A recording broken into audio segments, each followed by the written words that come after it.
Champions trophy oxygen জোগাল রোহিত শর্মাকে। নিন্দুকদের জবাব দিলেন কোচ গম্ভীরও। গত বছরের জুন মাসে টি-20 বিশ্বকাপ জিতেছিল টিম ইন্ডিয়া। 11 বছরের অপেক্ষা শেষে আইসিসি ট্রফির স্বাদ পেয়েছিল দেশ। সেই সাফল্যের পরের কয়েকটা মাস অবশ্য বেশ উত্থান পতনের মধ্য দিয়ে যেতে হয়েছে ভারতীয় দলকে। দেশের মাঠে নিউজিল্যান্ডের বিরুদ্ধে 0-3 ফলে টেস্ট সিরিজ হারের লজ্জা জুটেছে কপালে। অস্ট্রেলিয়াতেও লাল বলের ফরম্যাটে বিশেষ সুবিধা করতে পারেনি মেন ইন ব্লু। বিশেষজ্ঞরা কাঠগড়ায় দাঁড় করিয়েছিলেন অধিনায়ক রোহিত শর্মা ও কোচ গৌতম গম্ভীরকে।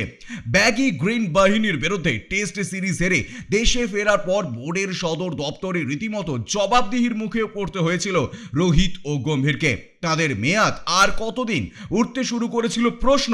সমালোচনার তীরে বিদ্ধ দুই তারকার জবাবটা দিলেন চ্যাম্পিয়ন্স ট্রফিতে। দেশকে ফের একবার সাফল্যের শিখরে পৌঁছে দিলেন।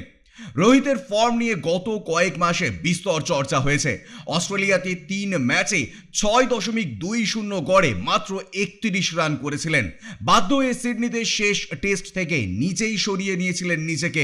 চ্যাম্পিয়ন্স ট্রফির পর অবসর নেওয়া ছাড়া গতি নেই তার, নিদান দিয়ে দিয়েছিলেন সমালোচকরা। কিন্তু দেশের জার্সিতে ব্যাট হাতে অধিনায়ক বুঝিয়ে দিলেন যে ফুরিয়ে যাননি তিনি। দুবাইতে গতকাল ব্যাটিং সহজ ছিল না। মন্থর পিচে স্পিনারদের সামলানো যে কঠিন তা অনুমান করতে পেরেছিলেন রোহিত।